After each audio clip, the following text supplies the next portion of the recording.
Hello and welcome to Crosstalk, where all things are considered. I'm Peter Lavelle.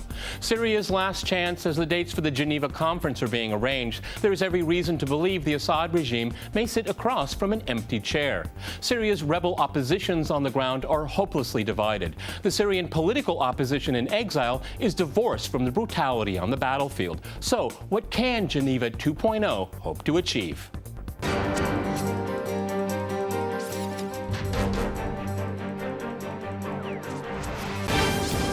To Crosstalk Geneva 2.0, I'm joined by Hillary Leverett in Washington. She is a professor of international relations at the American University and author of the new book, Going to Tehran. And in New York, we cross to Richard Murphy. He is a former U.S. ambassador to Syria and currently adjunct scholar at the Middle East Institute in Washington. All right, Crosstalk rules in effect. That means you can jump in anytime you want, and I very much encourage it. Hillary, if I go to you first in Washington, dates are being set, but who's going to show up? The Assad regime has made it very clear that they would like to show up, but who's going to be across the table? And are there enough chairs for them, even if they wanted to show up? Well, clearly there's a problem with the opposition, but there's been a problem with the opposition for over 2 years. There's never been a coherent opposition. There have always been problems with it. There have always been problems with their foreign backers from the beginning.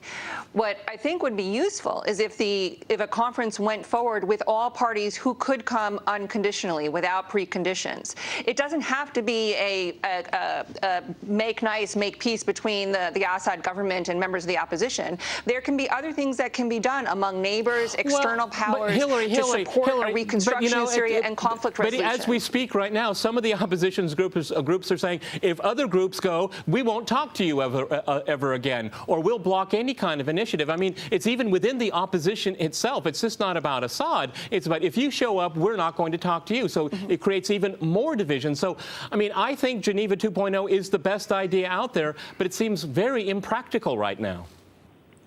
Well, you know, power has a funny thing happens with power at the end of the day. When there is a table, when there are people there, when things are being decided, seats are being allocated, the pie is being split, people will show up. That's the experience. I worked with the UN envoy, Lakhdar Brahimi, on prior conflicts in Afghanistan, Iraq, Lebanon, and that's what happens. First, everyone says they're not going to come, and then people who actually want to participate, want a piece of the pie, they show up. They may not represent the majority of the population, but they show up if they want to be involved in an on-the-ground political project. We know that Assad will show up. We know that some of the neighbors will show up. We know Iran has said they'd come unconditionally, Russia, the United States. So there will be seats at the table. Whether, you know, Al-Qaeda, the Nusra Front comes or not is not really my top priority. Okay, Richard, that brings up a very good point. Does the international community want these people that are considered terrorists or jihadists to actually sit at that table? Should they have a place at the table? We don't want any dealings with groups that are directly tied to al-Qaeda. I think that much is clear. What is unclear is the line between a Qaeda-commanded, led group and those who are sympathetic but can be brought to the table to discuss the future of Syria. Qaeda is not interested in the future of Syria. It's interested in a transnational Islamic state. So they're not interested in this kind of talks anyway. They are respected in the rebel ranks as serious fighters, well-funded, well-armed, dedicated. But many of the rebels just don't see a future for al-Qaeda in Syria. They want their own country. Well, it's very interesting, Hillary. If we look at some of these foreign fighters, up to 10,000, there are some estimates, and so even more fighters in Syria now than there were ever in Afghanistan. And the civil war in Syria has only been going on for 2 years. I mean, are these people fighting for Syria? What are they doing there? And does anybody outside the exiles, can they control them in any shape or form? I think clearly they cannot control them. We've seen over the past 2 years that the so-called London 11 can't control them. Their sponsors, Saudi Arabia and Qatar, can't control them. I think they are not listening to any outside backer for the benefit of Syria. They're there very much for themselves, whether it's for a pan-Islamic state or whether it's just for their own various criminal rings. We don't really know, and I don't think we should be so concerned. We should focus on power sharing, conflict resolution, and reconstruction in Syria. Syria, whether anybody from the opposition comes or not. That's what we did with Afghanistan. We weren't inviting the Taliban to the table right away. They can come after there is a reconstruction, after you stand up a new political situation. And I think the Assad government is very much not only probably a part of it, but leads that. And if others can be brought in, we should be encouraging that. But to hold up the battlefield, to have more people die on the battlefield because of our fantasy of what people in the opposition will bring to the table is not only inhumane, but it is strategically, it's strategic malpractice. We are creating a huge problem among the neighbors of Syria and throughout the region. Richard, anyone that goes in the opposition to sit across from the Assad people, they're going to have to look over their shoulder, aren't they? Because the commanders on the ground, they're calling the shots. They're not listening to anybody in London or Washington or Brussels or Istanbul. They have their own game to play, and this is the poverty of the whole situation. Because I've listened to all these people in exile. You know, some of them live close to Langley, Virginia. Okay, I mean, who are these people to be talking about the future of Syria? They have their views, some of them very eloquent and persuasive, but you're right, there's a gulf between them as a whole and the fighters inside who disdain advice coming from those living in comfort, as they describe it, in five-star foreign hotels. I don't disagree with what Hillary said at all on getting going. My question is, what can Assad bring, his people bring to the table to persuade those who do attend that the future is open? It's not predestined that he is going to be the forever president of Syria. And it's not enough just to say, well, we'll have a free election and let the people decide, because the history of Syrian elections over the last 5 decades has been that Assads do not lose elections. Hillary, can you speak to that? Because we had the Secretary of State. Yeah. We had the Secretary of State just say hours ago that Assad has no future in Syria, shouldn't think about re-election in 2014. I mean, who the hell is the Secretary of State to say who should be leading the Syrian state and who should vote for whom there? I mean, again, it looks like the Americans are sabotaging this by determining outcomes before people even sit down and talk, if they want to talk at all.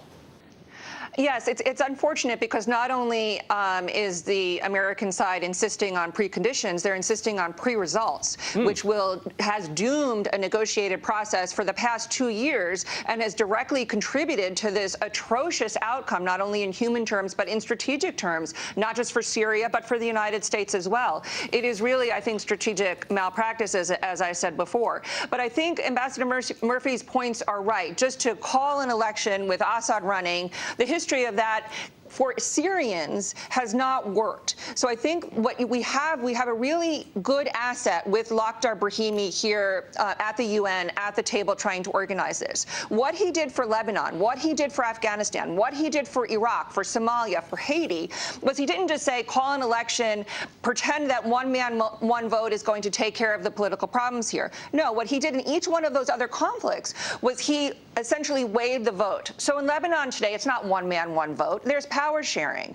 You can have power sharing in Syria too, where Assad, who I think represents, and most Americans hate when I say this, I think he represents about 50% of the population. If you stitch together the Christians, the Shia, the Alawi, the Druze, and the Sunnis who don't want to live under an al-Qaeda state, you have at least 50% of the population. So that's what Assad brings to the table. But that's not enough. There clearly needs to be more at the table, and I think what the door that Lakhdar Brahimi has opened just a bit is that Assad is willing to come to the table with his 50%, but to have others run maybe for other positions. Maybe they wouldn't be president, but maybe they would be Speaker of the Parliament. Maybe they'd have some role in security or economic life in Syria. That's how you put together a power-sharing resolution to a very, very deep conflict. Richard, do you see members of the opposition even thinking along those lines whatsoever? I think what Hillary says makes perfect sense, but what's happening in Syria right now has nothing to do with sense. It's just brutal violence, and it's getting worse. I don't sense, I'm not in direct contact with opposition figures, but I don't sense any trust throughout the opposition community that they can deal with a situation where Assad is there and saying, you can run for speaker, you can run for head of security, should he bring himself to that point. There's just no trust. They've been in the wilderness long before there was the Arab Spring and the uprisings, the rebellion. And their history of unity of action is not good. If you go back into over the decades in the 20s and the 30s, they've had great difficulty cooperating as heads of political factions. So Lakhdar has a very difficult job. Saddam was dead when he had the results that he contributed to in Iraq, and I don't think that Karzai in Afghanistan has the image throughout Afghanistan that Assad has in Syria, so maybe the situations aren't directly comparable there. He's a man of great capabilities. Well, he's proven that. It's a different setup that he's dealing with. Yeah. Okay. Hillary, can you speak to that? Because, I mean, he looks like he's winning. He feels like he's winning now, honestly.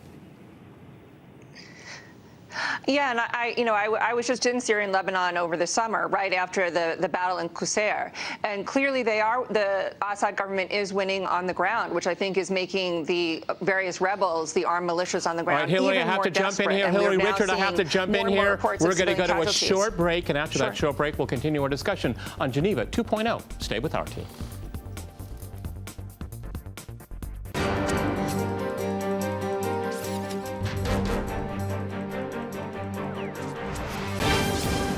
Okay, I'd like to go back to Richard in New York. 6 months into the conflict in Syria, I worried a lot about jihadists coming in and being supported by Saudi Arabia. I was called an alarmist. A year later, I talked about partition. Again, I was called an alarmist.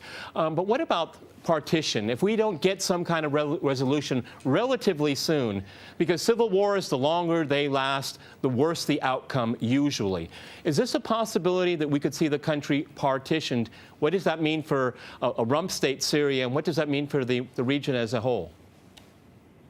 Well, if partition means setting up fully independent mini-states, if you will, out of the current body of Syria, I don't think that's a viable or desirable situation. Now, I'm personally banking on the history since the present boundaries were drawn during the First World War by the British and French, that a sense of identity and a sense of some pride in being Syrian is going to prevail.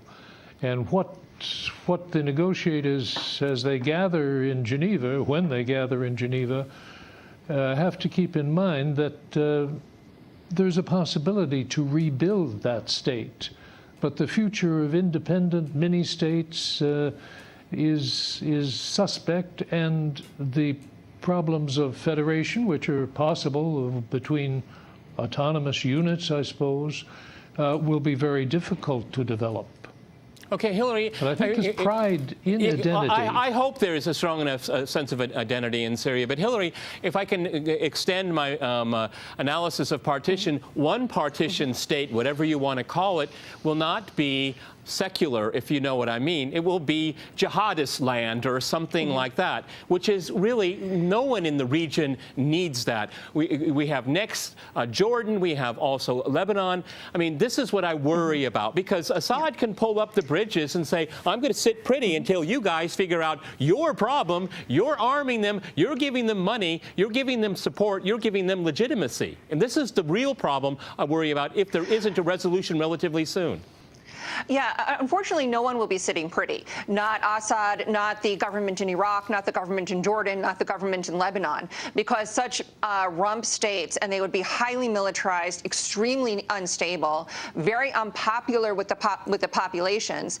All of those would be highly threatening to not only to Syria but to all of the neighbors. So I don't think anyone would be sitting pretty, and no one has an interest in it, not even the rebels, because what's interesting and doesn't get a lot of media coverage is that every area that the rebels take, they can't hold. There's no popular support. There's no government that emerges that's popularly based or delivers any services whatsoever. We're now hearing that polio has come back into areas that the rebels have seized because it's so chaotic and it's so crime and violence driven. So I don't think there is a viability for these kind of rump areas to exist outside of the current state and apparatus, as weakened as it has become under the Assad government. That's really all people have, and we should be focused on, as the international community, as regional neighbors, trying to reconstruct, rebuild Syria, both not just materially, but politically, economically, and potentially even militarily, where there is a robust component to Geneva II for disarmament. We need to speak seriously and frankly about essentially the illegal arming of these rebel groups outside of Security Council resolutions, outside of international law. The Security Council should be dealing with this illegal arming of people to overthrow a recognized government of the United Nations. Now, I'm not pro or anti-Assad, but I am very focused on international law and how damaging it is to try to overthrow a government extrajudicially. You bring up a very good point. You bring up the international community. Richard, you know, we have Washington and Tehran in some kind of communication, okay? How far it's going to go is anyone's guess after so many decades of bad relations. But it does play into the dynamic because you have the United States, you have Turkey, Qatar, Saudi Arabia, and Israel, and it looks like everyone's going in a different direction. As long as the U.S. tries to engage Tehran on some level, it really changes the mix in dealing with Syria. As long as the United States doesn't engage with whom? Well, as long as it continues to engage with Tehran, with dealing with Tehran, because this is something that the Saudis are very unhappy about, needless to say. Yeah. Oh, yeah, they are indeed. Also, I mean, that's a real problem, but I'd like to just check with Hillary this question of a secular state, that people talk of proudly as having existed under the Assad regime.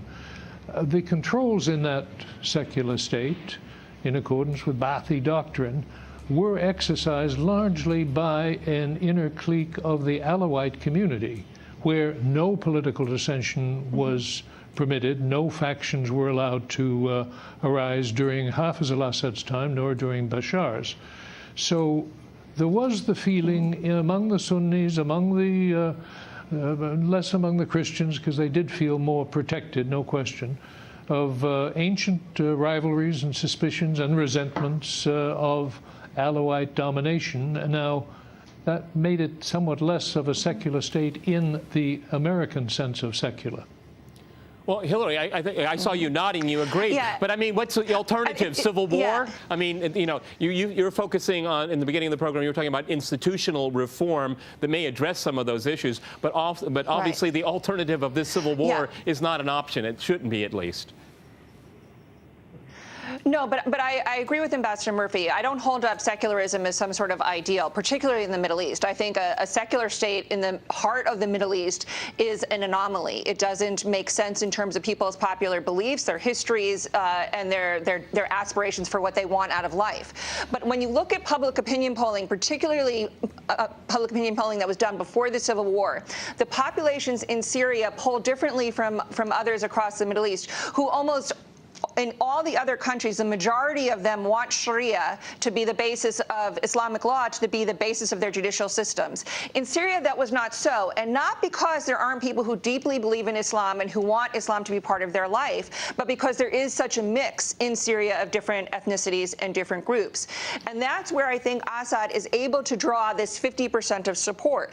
But it's critically important, I think, to recognize that it probably can't go on that way. It can't go on as some sort of Ba'athist secular ideal that never existed. And that's where Assad, I think, has opened the door with Geneva II, with the 2014 plan for elections and for political reform, is to bring in some other representation outside of the Assad Alawi sect of society. That is really important. They're not the majority. And the idea that a minority can continue to hold on to a country indefinitely is ahistoric and anachronistic. Well, that's a good point. Richard, I mean, if Assad, I know the U.S. West always says Assad has to go. I'm getting tired of hearing that after 2 years, because he's still there, and there's not much to move him either. But I guess that this is a really good point. It's incumbent upon Assad to reach out to other Syrians, because the status quo is untenable before the civil war and now the civil war. It's really up to him if he wants to make it work. Do you agree or not? It's up to him. It's up to his backers, outside backers. And, Hillary and I are on your program as Americans, and she may be more critical of the administration in Washington than I am, but that's irrelevant. The fact is, we should be thinking also about what Russia and what Tehran can do to influence Assad's approach to Geneva. Well, I mean, the Russians got Assad to the table. He's going to Geneva. Assad got him to the table. At least that's what he claims, okay? That's a lot. That's a lot, because I don't see a lot of other people on the other side of the table agreeing to sit down. Now, as Hillary pointed out, as time passes, more and more people may want to sit down. And we'll see there. I mean, I don't know what else Russia can do, except you can bring a horse to water, but you can't make him drink. Richard? Well, who got rid of, who gave the push to get rid of the chemical weapons program? Was that all self-generated in Damascus, or wasn't that some persuasive evidence of a Russian push that this is in your best interest? Do it now. Do it quickly. I think he saved Barack Obama from a disaster and the entire region. I think that was a very good diplomatic move. Hillary, you want to jump in? I agree, and I think that the United States and our so-called allies in the Middle East have thought for at least the past 10 years, probably before that, but much more so since the end of the Cold War and post 9/11, that we can use military means to affect political outcomes. That is just not the case, and I think Russia, not because it's Russia, but because it is using diplomacy, it is using international law, it is using the Security Council for what it was intended to do, which is to keep peace and security. Those are the keys that we have to go forward with. And I think it's important that Russia has brought Syria to the table, not only for Geneva II, the chemical weapons issue. The Iranians, too, have done this not only in backing a political process for Syria, but in other conflicts throughout the region. They have focused on bringing in more representation, not to have a Western liberal secular democracy, but to have representative government in Iraq, in Lebanon, in Afghanistan. So I think we should bring them in, bring that expertise that they bring to the table. I negotiated with the current Iranian Foreign Minister Javad Zarif over Afghanistan. This was his focus then. I think he could do it on Syria. But we keep insisting not just on preconditions, but on pre-results that defy history and peace and security. Okay, thank you very much for a fascinating discussion, both of you. Many thanks to my guests today in Washington and in New York. And thanks to our viewers for watching us here at RT. See you next time. And remember, Crosstalk rules.